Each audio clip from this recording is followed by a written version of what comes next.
Slow Parenting family from across the globe. Thank you so much all for joining us today. This edition of the Slow Parenting program on Nostalgia Media.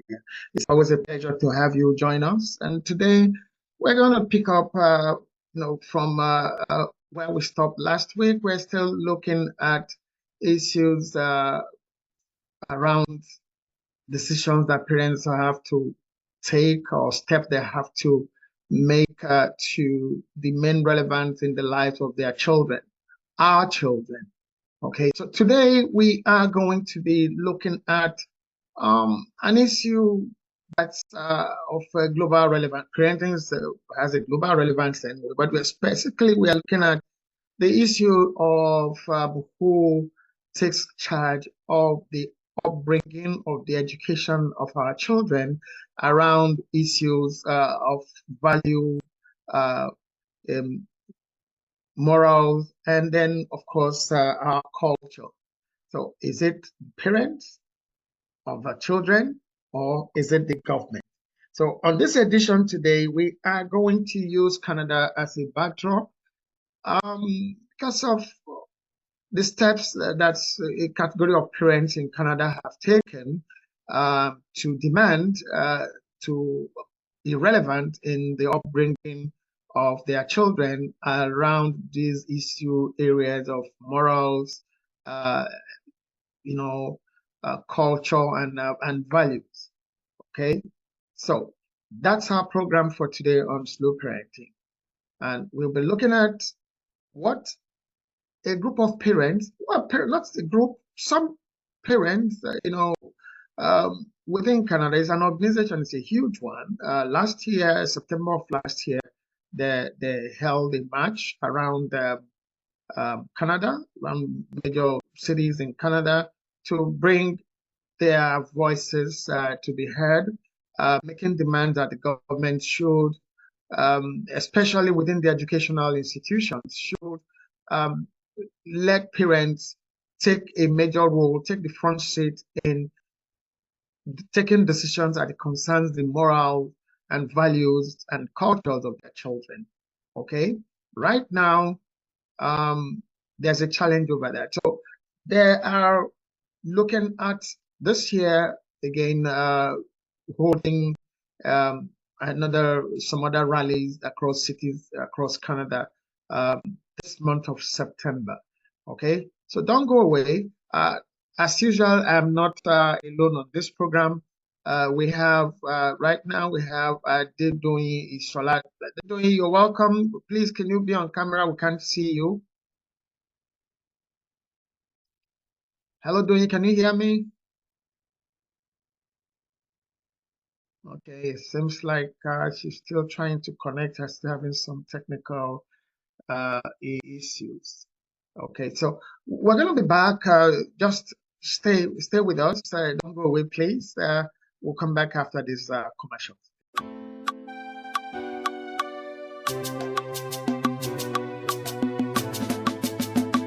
The original Nigerian pepper soup. I tell you, like it, you love it.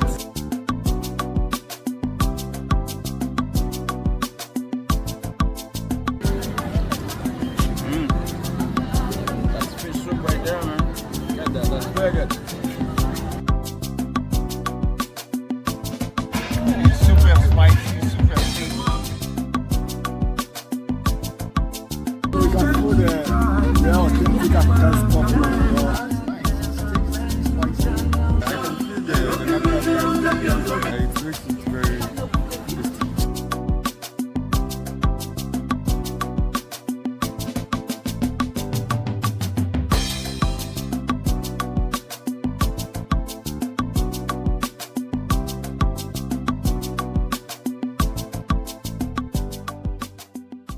Okay, thank you all so very much for being with us on the program today. Still Slow Parenting on Nostalgia Media. Thank you so much as you join us. With me on the program today, we have Adedoyin Ishola. Like I said, I'm never alone on the program. And just joining us also is Mrs. Boluwatiwe Ayo Opaleke. Bolu, you're welcome.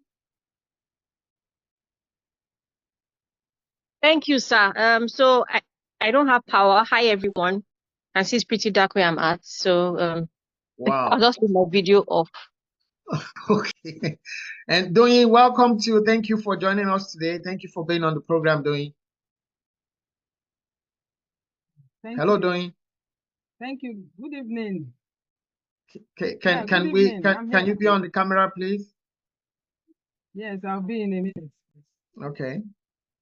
So while we are still trying to get those technical things going, sorry, we can't have Bolu on camera because of power failure issues, but we're always happy to have her lend her voice to the discussions of the day. Today, like I said, we are looking at the issue of who should be the educators of our children in the areas of morals, values, and our culture. Is it the parents or the government? Like we said, we are taking our, if you like, case study from the issues that are brewing in Canada, where an organization of parents has taken up, placards to march to demand that parents become more active, take the front seat when it comes to the issues of the moral upbringing of their children, the choices their children make in relation to morals, in relation to values, family values, in relation to their cultures. That it shouldn't be the schools deciding, shouldn't be the government through the educational sector deciding and then programming the children to go certain ways. So, Bolu, what's your take on this? I agree to an extent. I believe that, whether we like it or not, the collaborative approach would always still be the best because they are exposed to all of these different stakeholders, right? So you can't ask the parents alone. They have the larger responsibility, if I may say, but it's important that everyone recognizes their various roles, diverse roles as stakeholders of these kids. So different levels of education are responsible to some degree. The government is responsible to some degree. Those that are involved in curriculum development are also responsible to some degree. So I think it's just about, how you have stakeholders meetings. It's important that, you do that every once in a while. This is not just PTA per school. I'm saying relevant stakeholders at national levels should actually have that discussion and not make assumptions, let everyone come out of there with, a very tidy, clear-cut understanding of what their individual roles are, and also understand the context within which those roles can operate. So that where your role ends perhaps is where mine begins, and then there's nothing wrong with duplicating roles even as long as it will positively impact the child. That's my posture on that. Thank you. Thank you, Bolu. And Doyin, now you've seen the video. I actually made that video available at the press conference of the parenting group in Canada about what their issues are. But Doyin, you've seen the video. What's your take on it? Yeah, I think training the children or putting the children right on track is primarily, first of all, the responsibility of the parents. First of all, they are the first parents. They are the first parents. They are the first teachers of these children. Then you can now, when you give them a good background, sending them to the community or sending them to the public space, they will probably have gotten the real background that they need to be able to stand their ground in the public. Because the government is not ready to satisfy your own yearnings concerning your children. Whether we like it or not, they have a general view of what they want the children that are under them, their citizens, their children to be. They have the view of what they want to be. And whether we like it or not, as parents, most of us are not in sync with the government in this regard. unfortunately, there's little or nothing that we can do. However, what we can do in our own private space is to ensure that they are grounded. Like I said, grounded. And for us to make them to be grounded, we also have to have what it takes to make them to be grounded. If these children, because of their spongy brains and all that, it's like the CPU of the computer, garbage in, garbage out. So we also need to put our own efforts into entrenching the right values into them, so that when they go into the society out there, they will probably, most of them will not be swept off their feet. And of course, collaborative effort of all of us as parents, not only mothers, not only fathers, but parents. And I'm insisting, parents. Thank you. Thank you, Goin. In general terms, that sounds like something that would, okay? But then let's be clear about what the issues in a place like Canada is, okay? Which is why we're saying we're using Canada as a case study, and this issue of the protest, protest of the parents to become more engaged in the life of their children. Look, there are laws here that makes it almost impossible for parents to actually correct their children about moral issues. For instance, the children are being encouraged in schools to, like, okay, you can choose to be who you want to be, things like that. Okay, you can, if you feel like even in that press conference, which is why I shared the video first, I thought we could be able to play the video on the program today, but for some technical reasons, at this time, it's possible maybe before we end, it's just about 6 minutes, we might still be able to play it. But then at this point, let's understand what the issues are. Okay? Now, parents are not, for instance, a father cannot say certain things to his female child, the daughter. It will be considered suggestive. This is father and daughter. Okay? The same thing, a mother, okay, and also be able to, we talk so much about sexual and reproductive health. All of these issues of educate your children about sexual and reproductive health issues and all of that, a parent can actually get into trouble in a place like Canada by providing such information to the children.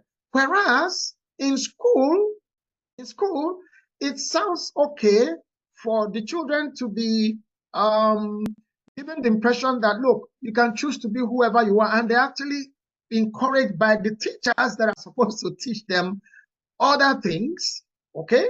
The teachers that are supposed to train them, teach them other things, but the ones that are saying, oh, you're a girl, if you feel like being a boy, you are okay, it's perfectly all right. And those are the things that the parents are, protesting against. Cultures are different, okay? Values are different, okay? Safety of the children is important. The government can ensure that. The government can instill that. But the way it is in a place like Canada is such a way that it's almost impossible for the parents to talk about their family values as it concerns the upbringing of their children without a child, for instance, that have decided to become difficult, not to pick up the phone and call 911. You understand? So that is the issue.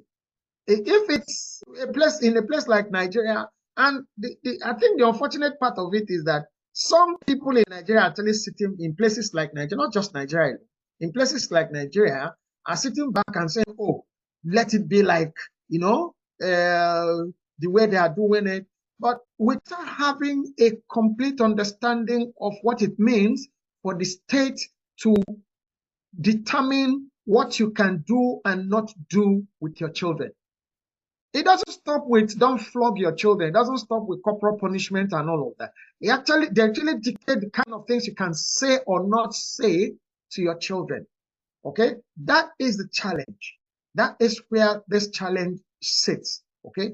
Is it okay that children would go to school and they will be encouraged to throw their family values, their religious value, their cultural values aside and pick up what teachers tell them in the schools. That is a challenge here. That's a challenge we're having here, and that's what the parents are protesting about. Okay, Bolu, with that as a backdrop, welcome, Dr. Sarumi. Thank you for joining us at this time. Okay, we are still on the we are on the issue of who should be the moral, values, and cultural educators of our children, the parents or the government. In this case, I just, I will tell a story here. I will tell a story here to buttress, the parents who had that press conference made it clear that they are not against the LGBTQ community. They are not against anybody. They are just saying they just want a say in the moral upbringing of their children, which they don't have right now. That's the point. In Canada now, no, there are things you cannot. I'll tell a story here. One of my clients walked up to me several years ago. This is like 4 years ago, to say, please, Richard, I have an issue. What? My son is 14. Okay? He has a girlfriend. The girlfriend is 13. And the girlfriend has moved in to live with my son. I asked the woman, where? He said, in our home. I'm like, oh, really? Okay. And the son has stopped going to school. These are the issues. The son has stopped going to school. So both of them just stay at home, play computer game, and do whatever other things. And the mother cannot caution that boy without risking the boy calling the police. And the welfare people will come, they will take him away, and he will lose him. Okay? That's what this is about. It's not just, okay, sit down, this is your moral. We are talking about practical things that young people, that children are getting involved in here, which their parents are incapacitated by law to correct them in legally. And those children know that child, if the mother confronted him, he will call the police. If he sends the girl away, the girl can call police for her and say, well, somebody is threatening me. And they will come, the police will come, and it will be like, the next thing is the welfare people will be called in, and that woman might lose that child. But what did I tell the woman? I'm like, okay, simple, you are still a mother. Okay? Whose house? My house. Who buys the food? My food. Well, by law, the child is still a minor. You have the obligation to house and feed him. Yes? True. Now, but him as a child too, he has a responsibility to behave in certain ways to continue to remain in your house. He said, what do I do? I can't. If I do, he will call police and then they will take him away from me. I'm like, okay, simple. First, the big thing here is two things. He has stopped going to school. Somebody else who should be with her own parents have moved in to come to live with her. 2 minors. And the mother has no say in the matter. Okay? So I said, okay. Simple. You want to be a man? Simple. Go and get a job. Okay? I don't know how many places in Canada that will give jobs to 14-year-olds. That's to start with. You can see how warped that whole arrangement is. Okay? Now, parents, you are supposed to take care of certain responsibilities. At the same time, you can't correct your children from certain behaviors that will not pay them. And then the social welfare people are looking for ways just to come and break up the family, take the child away, which does not help anybody. That's the backdrop to this story. That's the problem here. Of course, the mother went back, implemented what we have suggested. Young man, you want to be a man, right? Fine. Go and look for a job. Then rent a house and move. Okay? You can move in. 2 of you can go and live in that place. Fine. But if you want to remain here, okay, if you do want to remain here, you need to go back to school. Yes. I told her, don't drive the girl, because if you drive, that becomes an issue. They can hang on that and still call police and go and return to school. Most likely, your son, if he returns to school, if the girl stays at home, has nobody until he would move away, go look for somebody else and move, since her own parents cannot, control or educate her about what is appropriate and what is not. That is a challenge in a place like this. I know that that's not a scenario in Nigeria. You don't need any counselor to tell you what will happen. Do you, Bolu? I'm with you, sir. I said, would you need any counselor to say, go and tell your child to go back to school? If not, it will be. No, please. Absolutely not. No. Would you need to get to a counselor to say, what do I do in that case? What would you do in a case like in a place like Nigeria, so that we understand the scenarios? Number one, we don't want to.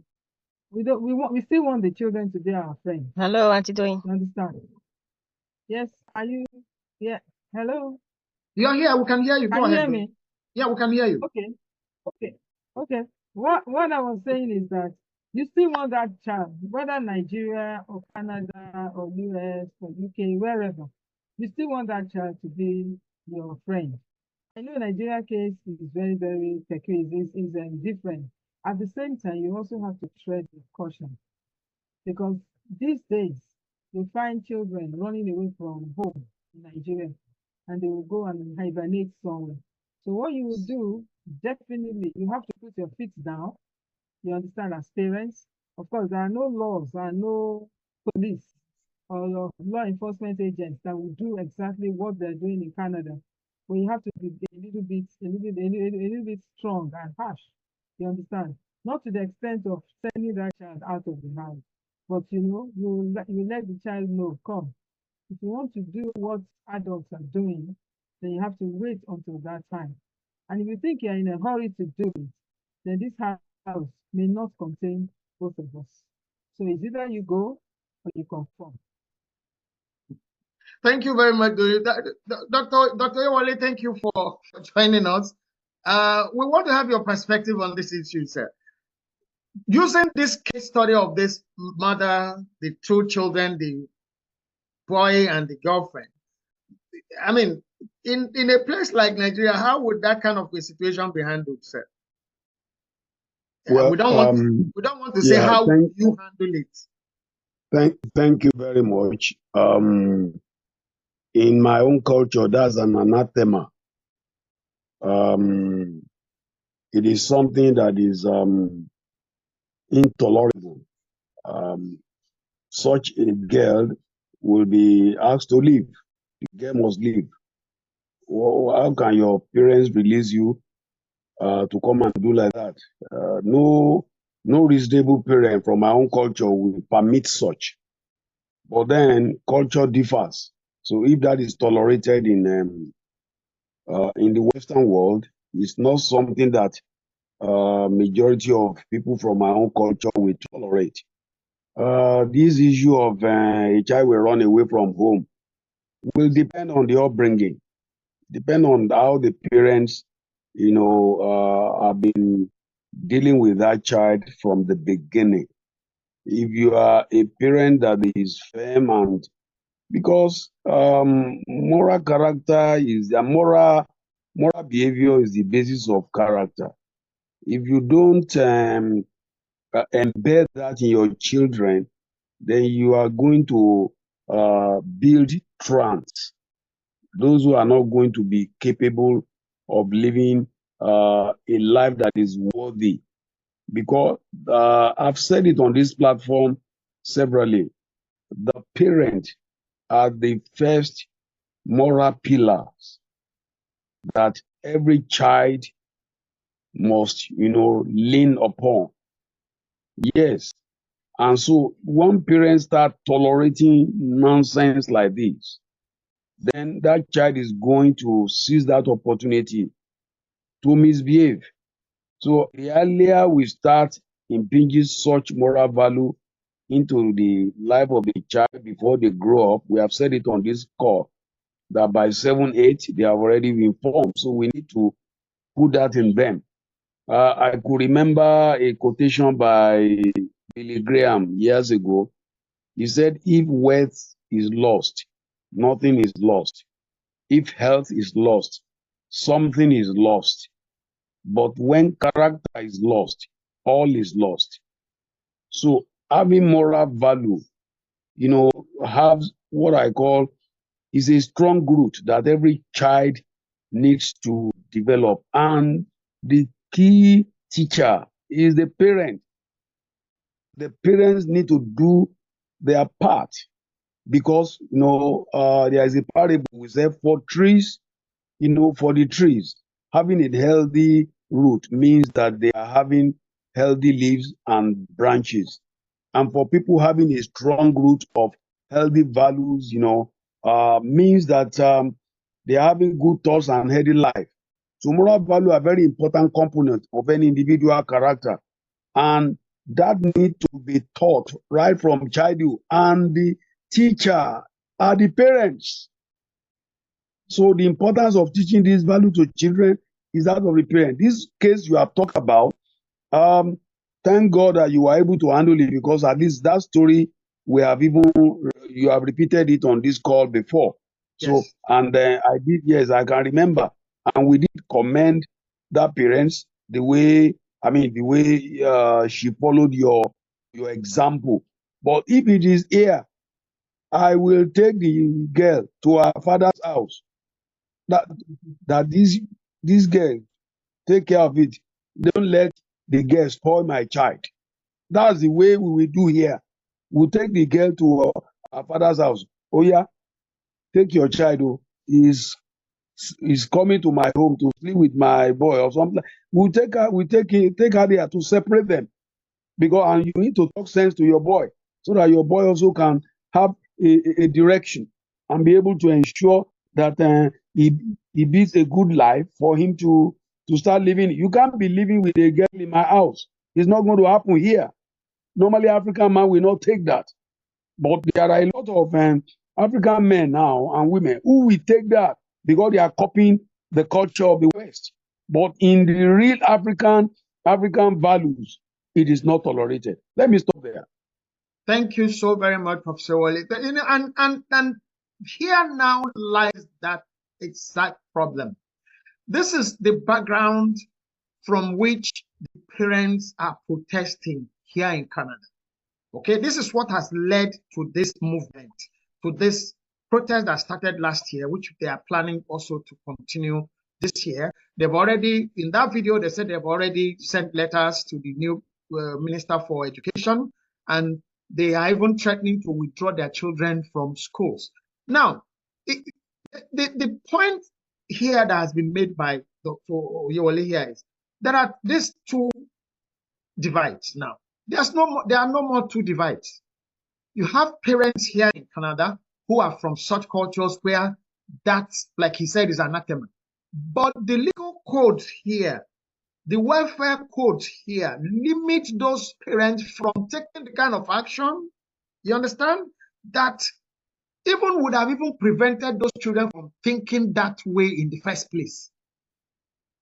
Okay? From even thinking that, I'm sorry to put it this way. Back in some cultures, that young girl would not just be taken back to the parents. Even if the adult that took that child back to the parents, it will be there to see what the parents will do. Exactly. Okay? You understand? I don't want to get, because we are here. Where am I talking? I'm here talking from Canada. Okay, so the welfare codes and all of that, I'm not inciting anybody, but we are saying that from what Professor Sarumi has said, the parents are right to demand that they want to take back. The government are taking it from them. The government are taking it from them. That is why the mother could come to me and say, I have a problem, please, what do I do? In Nigeria, nobody in African countries, even some, not even just Nigeria, not even just Africa, Southeast Asia, nobody would, Asia, no parent will say he wants to go and ask another person, what do I do about my 13-year-old daughter that has decided to move in, to live. Even in areas where child marriage is encouraged, they will still have to marry properly first. Okay? I'm not encouraging child marriage by any long shot of this program or in anything I do, but I'm even saying, even in such scenarios, they will still have to follow their cultural procedures, even before such cohabiting begins at all. And I've never even heard of where a 14-year-old in any culture is always, when they say child marriage, it's either an adult male seeking to go and marry a teenage girl, which is frowned at, okay, for health and other reasons. But the same culture that frown at such things is the same culture that we are now having this story I just told, which is not a skit. It's not a skit. Okay, I can't be mentioning the name of the client because that's the client privilege. We're not. It's not. But I still had to ask for permission to say, okay, can I share your story? And she said, okay, yeah, go ahead. But I'm not mentioning their name. That's like 4 years ago. That young man went back to school. Okay, the girl left, whether she went back to her parents or not, that's not what's important. At least the life of this young man was put back on track. He went back to school. He has finished school now. He has finished high school now. He's working now. So it's possible maybe he's still the same person or somebody else or whatever, but at least he left them. Before you know what is happening, the 13-year-old will probably become pregnant. Okay? And then you begin to talk about babies, and then begin to talk about giveaway, foster home, and all of that. And that is not a good thing for the society. That is part of why the parents here are protesting to say, we want to have our children back. We want to be their moral educators. Okay? Bolu, let me come back to you. Okay? Now, in relation to what would have happened, okay, we've said that this is the backdrop against which the parents are protesting. You have people, Nigerians, Kenyans, Jamaicans, parents from all over the place, okay, living in Canada, different cultures. But the government has used one size fits all, okay, to design child welfare codes. This is what the parents are protesting, okay? This is what the parents are protesting. So, Bolu, in your thinking, what do you think the government should, what do you think should be the government's response to this demand? Because it's not a request, it's a demand. They have said if government does not respond to them, they will withdraw their children from school and look for alternatives to educate their children. Is that serious? Okay, so nothing starts without a reason. I realized that some things happen over time that would necessitate changes or transformation of sorts, but we are not very embracing of such things because we feel that it's not on our route, or it's an embarrassment to even request for such or to demand for such change. I think this is one of such scenarios, in my opinion. So if you historically go and look at the reason why the government even had to take such a strategic position in child welfare and things like that, it was actually as a result of the fact that there were many children that were being abused, even by their supposed parents. So for the fact that people were trying to make a living, a decent living, children were being neglected, and then people began to have so the marriage institution was under threat, and so people began to have, stepchildren, half children, and everything. And so it wasn't just orphans and people that could not afford it that were now going to these children institutions, And so from there, so what I'm just trying to say is that the reason for the institution to begin with may have been noble. And so the parents, sometimes you need tact to let people know that we understand why your intervention was necessary at the time. Right now, it no longer serves us because they are also overwhelmed. And then somebody, again, just like, this argument about tax evasion and avoidance, how you can see something in the system, a loophole, and you exploit it. And so therefore, it is not a crime, it's not illegal, not a criminal offense. So that's exactly the same thing that is happening to this.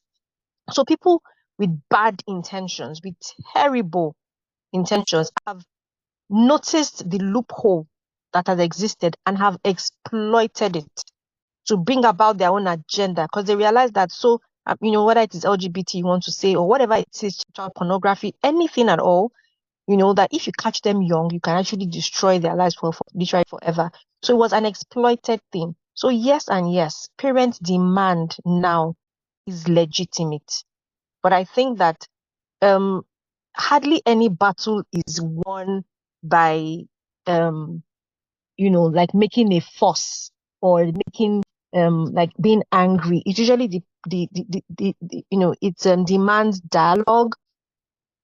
So confrontation, yes, because there are demands, but it will require dialogue. It requires sit down, symposia several times for you to take something out of a strong man.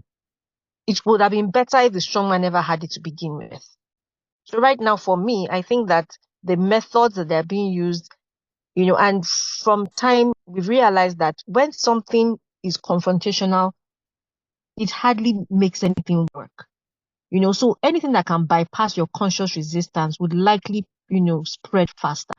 So they have to be able to also, the same way that those people, for lack of a better word, infested the system, you have to begin to create your own strategies, put people in those places of governance that would have the power and authority to amend those rules and regulations from the top down. So you're working from down up as a parent, because that's the power, that's the circle of influence and control that you have.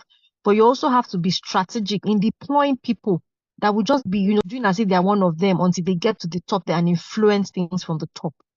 That's how I see that this, whole thing can be resolved. Other than that, when the more confrontational you are, because they have the means, someone used to say that strategy and structure will eat individuals for breakfast.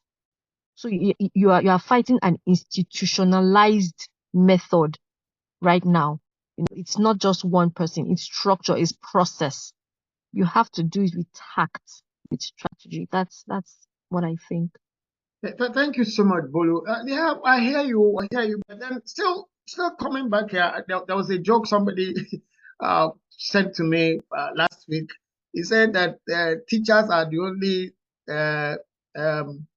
business people who flog their customers. Yeah.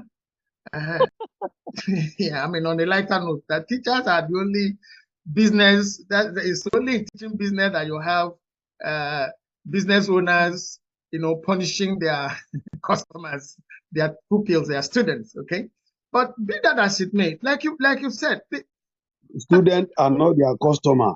The customers are the parents who brought the children to the school. Okay. So that's another. You see why? Okay, No, I would that tell is the that truth. person. Okay. I agree with you, Prof. I agree with you. They are consumers at best. They are not the customer. They don't have buying power. Okay, so you must now punish consumer. your consumers too. Anyway, back to this. They are punishing them because it is one of their mandate. Mandate of teacher is to instill morality, ethics, and integrity into children. And so, if there is need to sacrifice in terms of punishment, it will be done. The only thing is that the punishment should be liberal and corrective and not destructive. Okay, thank you so much, Prof. How I wish that what is at stake now is corporal punishment. But what is at stake is far beyond the issue of corporal punishment. What is at stake is not the teachers, the educational institutions teaching the children morals or ethics. Okay, it is quite the opposite, as voiced by the parents. Okay, let's give an instance here. Now, a child goes to school, and I gave an example on one of the episodes about why I did not allow my son, for instance, to be enrolled into a boarding school at a very early age, because I observed and noticed that even while sleeping, he likes to hold things. He likes to hold people and all of that. And in the wrong environment, it will be read to mean something else. Okay? Now, the parents are against teachers being the ones now suggesting through the school system to the children that you can be this while you are this. Okay? So it's not just the issue of flog. It's not just the issue of even pack and go and move. We are talking about heavier things. And these are areas that if you go to watch that video and go to the comment section of that video on TikTok, go to the comment section, it has over 1,000 comments. What did I say? 1,000? Over 9,000 comments. Okay? If you read the comments, you will find out that some people are, just pouring vitriolics on the parents. You are this, you are that. Why? Okay? Why some parents are also saying, yes, we support you. Our children need to grow up with our family values, family morals. Every family value, every family moral is not the same.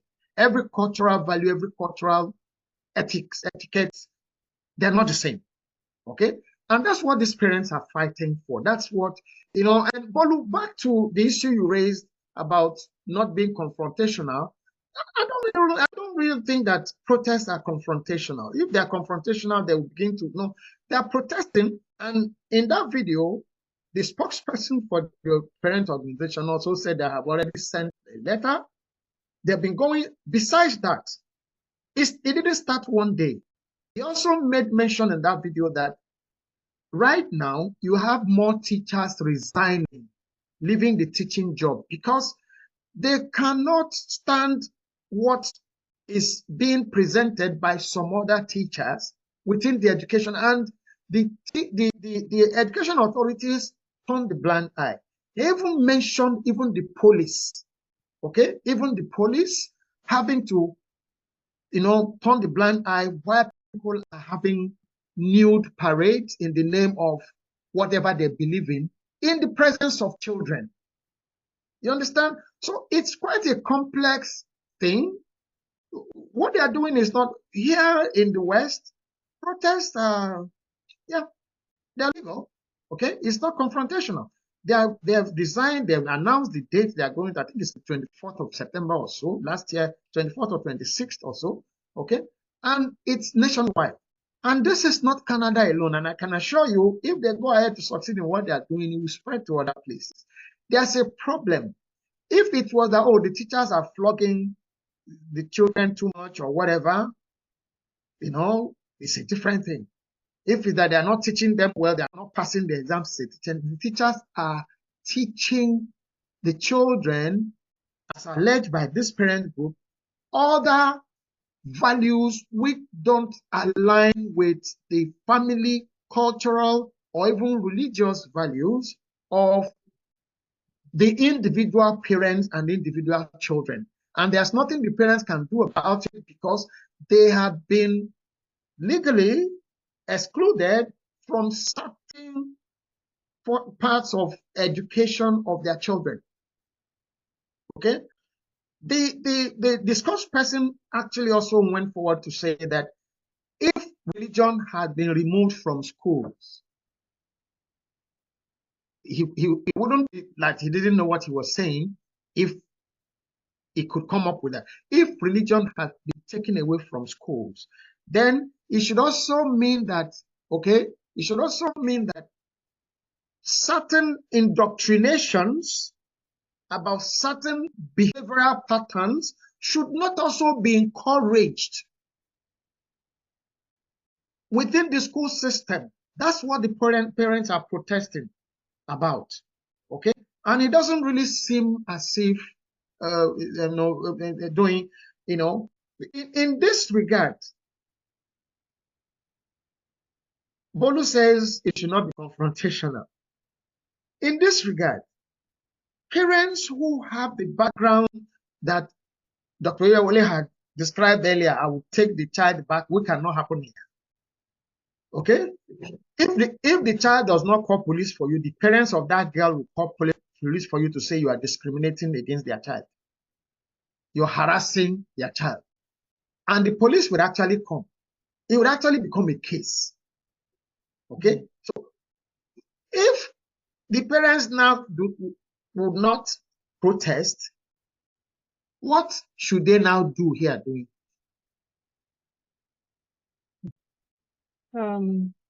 Like you said, protest is legal anywhere in the world, except where we have some dictatorship kind of government.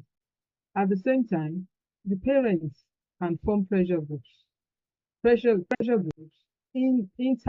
pressure groups, external pressure groups. What I'm saying is that there are some parents that there are some people in government that are parents that I'm sure they are not also in sync with what is happening in the educational sector or in the happening to these children, innocent children. You know, they can form a kind of external parents can form external pressure group, and of course collaborate with internal pressure group to get their demands. You see, when you made a very, very valid point. Some days ago, I was thinking about exactly what you said. That if they will not allow Bible and religion in school, so why should they allow any other thing that sounds like indoctrination? Why don't you make the school learn, read, write, and live? Why should you bring in other extraneous things that are working against the etiquette, the morals, the values of families? Why is that? You know, I personally am of the opinion that parents can protest. I'm also of the opinion that they should form pressure group, and the pressure group should be well calculated and strategic in the sense that this is not the time for us to start dilly-dallying or trying to suggest things that are not it. These are what we want for in our schools. We have a stake. Because they are also stakeholders, whether you like it or not. Parents are stakeholders in the educational sectors all over the world. In Nigeria, and that's why we have, in Nigeria, I don't know whether, I think they have it all over the world, Parents Teachers Association. It's because they are also stakeholders. If they are stakeholders to the educational sector, then they have a voice, they have a say, they have a right to also determine what happens to their words, what the words are being exposed to, and what kind of curriculum they're exposing to their words. They have a stake in it. So they should mount pressure. They should have pressure groups. They should mount pressure, both internal pressure and external pressure. If you want the curriculum, yes, you can do the educational curriculum, but don't bring external things. Don't bring those things that are anti-culture, anti-ethics, anti-values to these children.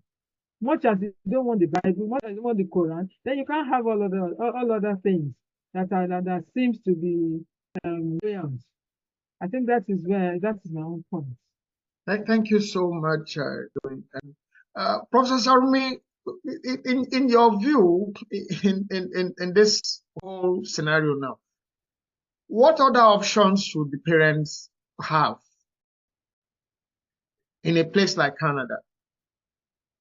I don't know what to say on Canada. I don't live there because I don't, sorry to say, I don't understand their laws and rules and what have you. The culture where I am from is the culture that give parents the latitude to discipline their children, to beat their children. But I'm aware that in Canada and Western world, you can't even beat your child if that child become inerrant. So I don't know what I'm going to suggest to them. So please pardon me. But Dr. Sarami, just a point of reminder here. You have Nigerian families here, okay, who are caught up in this web, who are emasculated, so to say, for want of a better word, about how to relate with their children, how to train their children, and all of that. Okay, so what would you suggest to you? There are people that have that same culture you are talking about, and they have come here and come into this place. What's your suggestion for such parents? They should bear it all. They should bear it because they can't just change that's the culture there. That's their culture. They have removed religious teachings, and there are other extraneous things that they are bringing there. You can't have both good life. If our culture is not correct, you can't practice our culture verbatim in another culture. So I think they should just adjust. That's my advice. And Bolu, what would be your advice? What should parents? Canada is the cocktail of. In short, Canada is a mini world, as it were. I don't know of any. I don't think there's any culture that's not represented in Canada. Okay, and this is what this protest is actually all about. So, what would be your Professor Sarumi says? Well, parents should just go along with whatever is happening and bear it. Would that be your suggestion too? Okay, so I want to quickly first correct an impression that I'm not for saying you can't have pressure groups or protests, because yes, they are legal and yes, they are effective to some degree. But I'm saying that all that they do is to create awareness about the subject matter at best, to say that I am discontent with something. It doesn't solve the problem. Can it start a revolution? Perhaps, but the lasting transformative solution you want is, as you are doing that one on the one hand, ensure that you are putting people on another hand that would rise through the ranks and be able to deploy, your own agenda from the top down. The same way you are protest is from down up. Do you get? So it's better that you do it from, for lack of a better word, like in this case, you need to burn the candles at both ends, so that you can totally get rid of the cancer that this is. About Dr. Sarami, I understand what he's saying and where he's coming from, because for you to go to another man's land, you should be adequately prepared. You should have your armor on. How I would educate my child here, because I know that I am the largest or the loudest voice for that child, would be different from how I begin to educate my child in another environment that does not, in fact, does not know in the word, that totally contradicts all that I'm trying to do. So the tactics and strategies you will deploy will be different from the get-go. You cannot just assume that you would teach them knowing fully well that the influences from without are compelling, and would just make the child confused. So you have to, in Yoruba, you say you have to sunsoko to esoke that. Like you have to be prepped. It can't be business as usual. About what they would do, you would ensure that you speak to your child. You would do twice the work. And parenting a child in any environment is not easy, but I dare to say that in those environments, if you want to uphold morality, then you have to do twice the work. And again, I want to say also that it's not with kids' gloves that these people are doing what they're doing. No, there's an agenda. It's not by happenstance. It didn't just come about. It was a well thought through thing. Like you said, you've taken religion out of this system, and they intentionally, they it's like they okay, it's like a war that is going to go on. You have people that would strategize. They had looked far ahead and said, what policies can we put in place now? What institutions can we build now that would help us to defend the strategy we want to deploy in the future? They ensure that they began to tweak. So human rights, the entire concept of human rights was because of you want to preserve first and foremost, primarily the dignity of persons. That's the essence of human rights. Before you know what's happening, they start tweaking the thing. Oh, they made it into something that even you, that you are a human rights activist, can almost not recognize when you see it. Just like the same thing about feminism. Women was chauvinist, as it were, as a society, was all men. So you are like, what, give women a breathing chance. Let them be seen for who they are. Every human being bleeds red after all. You want them to be seen, heard, understood, respected. And before you know what's happening, they twisted the team. Feminist movement has become something else. So again, when you are pursuing an agenda and you are assuming that your understanding of the agenda is conventional, that's what every other person is assuming, then you are in for a long thing. Many people put their agenda out because they want to gather acceptance in the subtle ways, and then change a more lower. I'm sorry that I'm going for that color, but it's just how the thing is doing me that we are the ones that are short-sighted. They aren't. So for you to go to battle, except if God is with you with a sling, when you're going to battle with somebody that has a full armor on and, tanks, you are kidding. You just have to also begin to strategize. Have your own cell meetings in private where you know what you are going to do. But what you say to the media is just a tip of it. You don't declare all your cards. You don't declare your joker so that you can take back what is rightfully yours. These people that are putting all these things, it's under the Human Rights Act now that there are many, many things that they are, all this so-called, I can be who I want to be. It started with human rights now. We want to preserve dignity of persons. When you know what's happening, you have the right to this, right to that, right to that. SDG goes. You start twisting the thing and oh no, it's we have to also become, sir. Bolu, they Yes, sir. teach all of this. They teach all of this in the schools, in their schools there. Is embedded in their curriculum.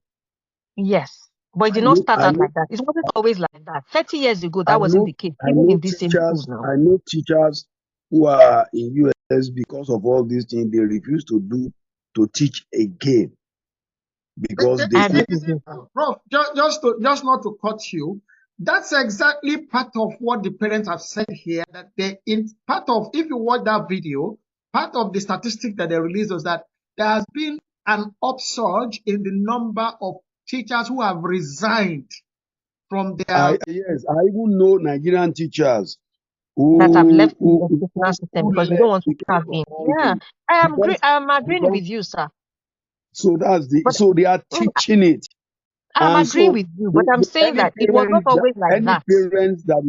Any parent that will survive there need to become the primary educator of his or her own child. Absolutely. I agree with you, sir. That is a full-time work. I'm asking you guys to say, okay, what would parents individually, they are doing collectively now, the protest and all of that. They have even threatened that if the government does not change the educational curricula and let them have a say in the lives of their children, that they are going to withdraw their children from schools and the schools will be empty. Threatening is not enough. They should withdraw their children. They should have a community. They would,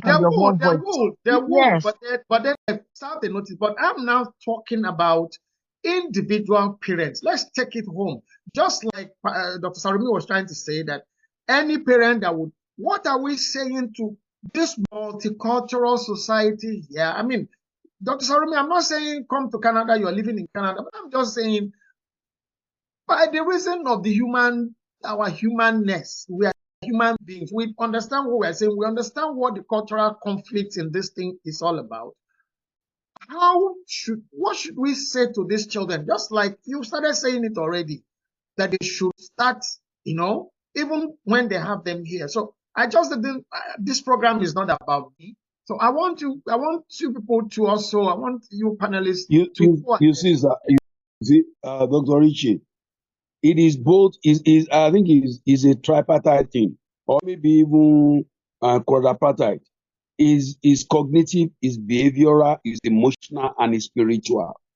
And these are the arms that every parent will need to tackle. And it starts from home. The cognitive aspect, the behavioral aspect, the emotional aspect, and the spiritual aspect will need to be, inculcated into these children. You have to use fun. You have to use play. You have to use a lot of style. And in what we call the parent-child bonding and relationship, to ensure you keep singing this to them, especially before they turn 8 years. Because after 8 years, they will have been formed. But even after that, you must still keep bringing it to them, so that even when they are not at home, they will keep remembering what you have been saying. Both the father and the mother, we need to unite together once they are in the Western world to start singing and keep bringing it to their children what those values that they want them to display outside. And that will take, is going to be a full-time job. When I say full-time, in quote, you will not cease. You will use play to do it. You will use fun to do it. You will use seriousness to do it. You will use joke to do it. Quite a lot of situation. You will use storytelling. You will use drama. A lot of things you will use. When you are watching a movie, you can use that opportunity to point out some lessons for them. So it's a really full-time job when you are in that climb where everything is going to work against you. The law enforcement, the teacher, the court, the government, all of them are against this moral value inculcation. Parents need to tie their wrapper, just like a Bolu said, and engage in this personal odyssey to ensure that their children does not become, morally decadent because of the society where they are. Thank you. Thank you so very much. Thank you so very much. Joy, as we begin to round up, for me, it's a heartbreaking. Yeah. Seriously, it's I've seen stuff here, even in my coaching, work here, that I can't professionally, I can't begin to share here. It's like Bolu. What I've seen is that even as we contribute, we know what the issues are. For some reasons, we are just stopping short of calling the issues by their names and saying, Bolu said that there's an agenda. It started from the human rights movements, okay? And it has been sustained and then twisted out of the original context, but still quoting the same statutes of human rights. So if you now talk, you now that are supposed to be, well, you are not the abnormal person in society, okay? Yeah. And it's global. It's really crazy. We are talking Canada here because that's why I say we use Canada as a backdrop. So should we not just keep quiet and roll our hands while we have extremists take charge, take over the lives and well-being and education of our children? Of course, we have said no. Of course, these parents have said no. Okay? And Dr. Shalumi has said, he said, we now have to go back on the individual level. But if I understand you clearly, we also should begin to, I think there was internal and external pressure groups and all of that. Because if there were no pressure groups internally, the teachers who are resigning would not resign. But then they will see that maybe their powers, like Dr. Salumi said, you have the law enforcement agents, you have the educational institution, you have the government, you have the welfare. Everything is structured to make sure that even the court system, okay, even the court system, you won't get anything. You won't even get there on your own. So, as we conclude, it's saddening. It's saddening, Dr. Sarumi. It is saddening. As we conclude, what do you say to that father, that mother, that says, I ran away because of economic condition. I ran away because of safety to life and safety of life and all that. I'm now here. What have I brought my children into? Or these children I'm bringing into, even for those who are just planning to marry, what do I do? What should such parents do, please? I said at the beginning of the program, I said parenting starts from the home. The parents are actually the first teachers. And I'm happy that Professor Salome emphasized on that. We're not going to shy away from the fact that we have the first responsibility to teach our children values. And I did say also that before you can even teach your children values and all that, you also must be taught and schooled yourself, because you cannot give what you don't have. Having said that, well, I want to give the scenario of the birth of private universities in Nigeria. Nigeria private universities started basically because, especially the mission universities, started because of the problems that were imminent in the public universities in those days.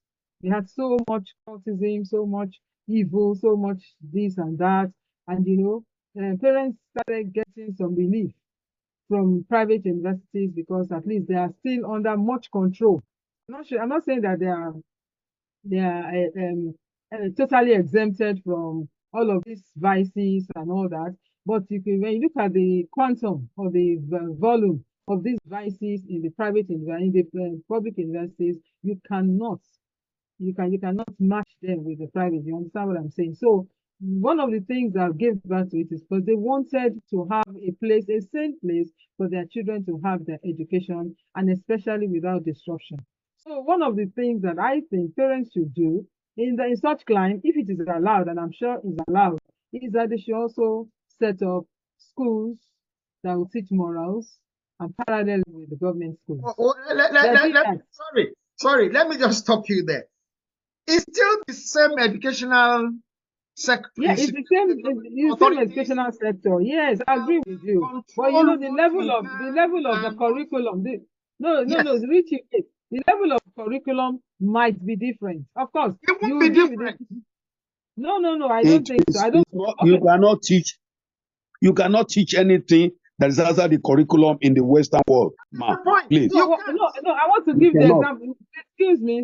Let me give at least. I have one or two friends in the educational sector in UK. We have what we call the Christian schools. At least there are not many, but they're coming. Is a friend from Canada. No, just using that. I understand you. I don't live in Canada. But I'm just telling you that you're asking us for panaceas. Yes. You're asking us for panaceas. So I'm giving you one of them. The point is you can decide to have a parallel kind of schools for your children or homeschool. A lot of people are homeschooling them. Some parents have actually withdrawn their children. They are teaching them from home. They are homeschooling them. And all that. And for the parents to say that they want to withdraw their children from school, I think it shouldn't just be left as a threat. It should be matched by action, so that government will know that they need to come to the drawing table with the stakeholders. Thank you so much. Thank you so very much. It's difficult, but I'm sure that even the parents here, before they said they would do that, they said they would seek other options. Okay, if you wish to watch that video, I want to believe that seeking other options might include setting up other school systems. Absolutely. Sir, ma, you remember in Nigeria here, in a school, when they went to Dubai in 2022, some students filmed the incident, and where children were depicting improper acts when they were alleged to participated in a game called True or Dare, which led one of the girl and a few other co-learners to carry out immoral acts after light out instruction was given, and it was put on the net. This happened in a school in Nigeria where we have this culture that I'm talking about. And there are several schools like this who do not uphold our cultural morals. Rather, they have inculcated the Canada and the Western world. They've imbibed it. And there are several schools like that in this country, in Lagos, in Abuja, in Port Harcourt, wherever. And so my final word before the moderator asked me is that some parents are pursuing wealth and they have abandoned the care and socialization of their children to others. They are spending more time on social and economic activities without creating or spending quality time with their words. And I would like to say that some parents don't even know their children because they do not manage their children. They have simply give the charge of managing their children, both their emotional, spiritual, and physical safety, into other people's hand. And I would like to say, sir, as my final word, that you see, parents can influence, according to research, up to 60 to 70% of the life of their children if they will find time to do it. They will have much influence. The other 30 to 40%, according to research, will be the natural inclination of that child, either from the society, from internet, or from teacher. But if the parent will find enough time to really spend 60 to, they will be able to influence that child up to 60 to 70%. That research is basic, but they will need to find time. Outside influences will be competing with this 60+%. And it is up to parent, ladies and gentlemen, to make sure that they take their fair share of it by making enough time available to really influence their children up to this 70%.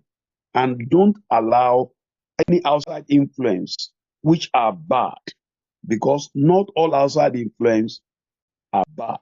There are some that are still good that will contribute to the moral development and character formation of every child. Thank you. Thank you. Thank you so very much, Professor Rumi. Ms. Shaw, I don't know if you got to the end of that thought trail about what you were saying. As we round up, what would be your final take on this issue? Yeah, my advice is akin to what Reza said. Parents should be on top of the parenting of their children. They should be on top of it. And like I always say, and I will continue to emphasize it, parents, you cannot give what you don't have. So if you want to parent your children very well, you also must have the right values. Thank you so much. And Bolu, in conclusion, you raised so many issues about the human rights angle to all of this. I'm not raising any new issue, okay? I'm asking you to give us your conclusion. but this is just so knowing, and now if the backdrop to all of this is human rights, okay, the child who is being told, look, you are a boy, but no, you can become a girl, are we violating the rights of that child? It's the voice, the most obvious voice, just like scriptures that says that by reason of use, have your spiritual senses exercised to discern. It is through use that you can discern later. If you've never used your senses over time to have a personal with God, my pastor, you get what I mean? You cannot discern. You will never be able to know the difference. Oh my goodness, Prof, leave you, doctor, FB, but you get what I mean? Like, if you have not been the predominant voice in your child's heart, before they even get to know the voice of God, truth of the matter is that it's your voice that urges them, your voice that guides them, your voice that directs them, influences them, motivates them. If they cannot hear mommy's voice when they want to take that meat, they cannot hear daddy's voice when they want to.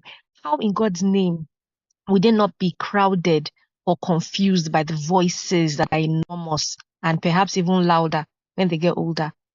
So my challenge to us, and that's exactly what it is, or maybe an urge, is to be the voice, be the primary voice in your children's.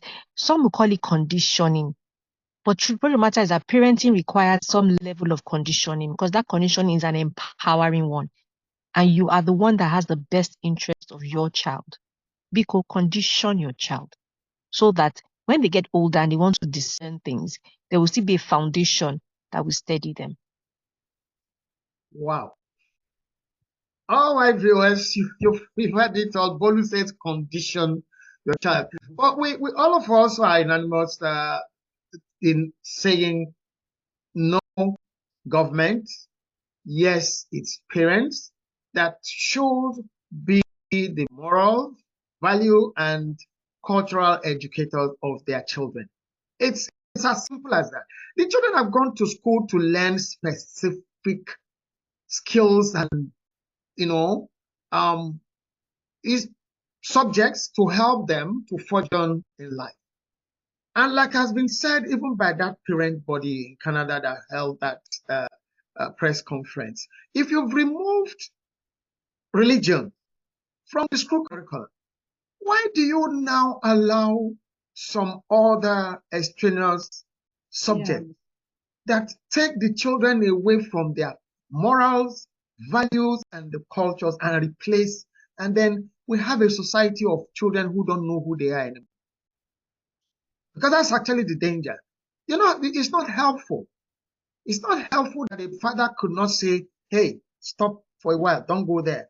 And then the next thing, the child calls police and the welfare people come and say, okay, you're harassing and take the child away, and you tear families apart. And that child ends up in a foster home that has nothing to do with the culture, which further progresses, pushes forward the agenda that Bolu mentioned earlier. Okay? Now, so for me, from here, as I round up, the parent group, you should understand that just like the panelists have said here too, this thing did not start, this whole indoctrination did not start one day. It's a process, it's a structured thing that has happened, started from the time of, oh, we're fighting against human rights. And then somebody says, okay, this is my right. So it now becomes a function of suppressing certain other rights to push certain other rights up, which these parents are now, protesting against. And to the school authorities in Canada, to the government in Canada, let parents be Canada, by extension, other, countries, other societies that have made it impossible for parents to be the primary educators of their children when it comes to culture, moral, and values. Let the parents, they know their culture, they understand their culture, they know their values, they know their etiquettes. Let the parents be the ones. And please, let's not continue to use one size fits all to address parenting issues. There are parents that fall out of line. They abuse their children. They handle them, okay? Deal with them individually. Don't, because of some parents who are not doing what even their own cultures and values dictate that they should do, and then make other parents now to fall prey to a larger agenda that not help our children. Let the children be who they want to be from their cultural upbringing, not who the schools teach them to be. The school teaches you to be an engineer, fine, a doctor, fine, a lawyer, fine, a painter, a fine artist, a farmer, fine, a scientist, fine, a singer, a writer, fine.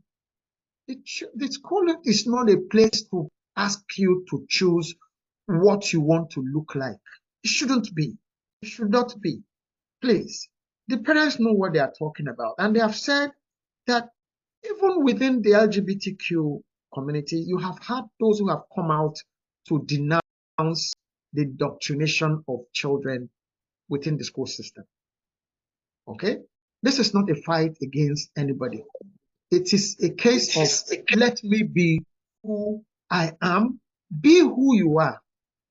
I don't have to be like you.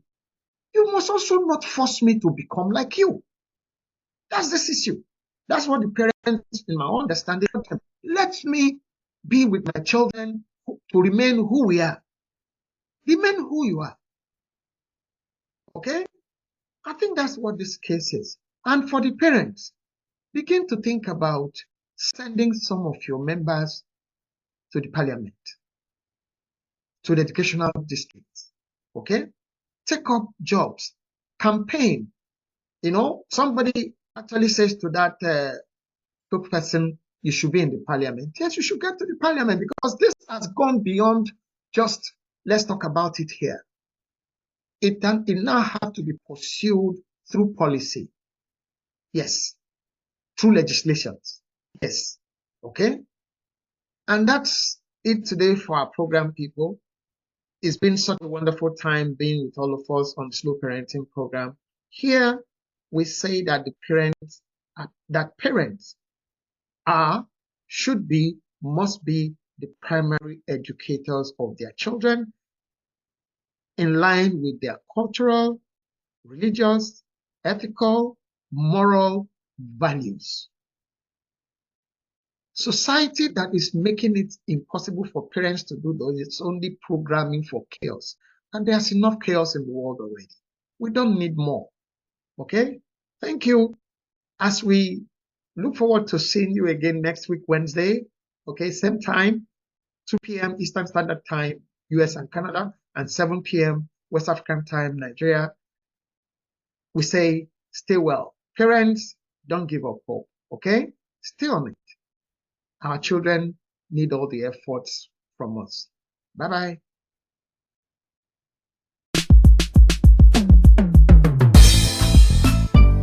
Slow parenting is simplicity parenting.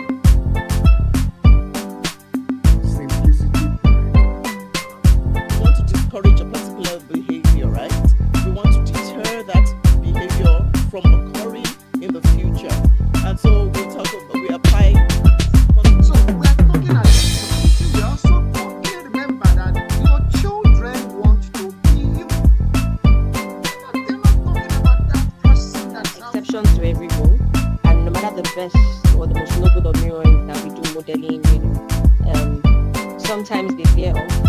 I know that there are exceptions. Is focus on quality time rather than the other type of parenting where you look at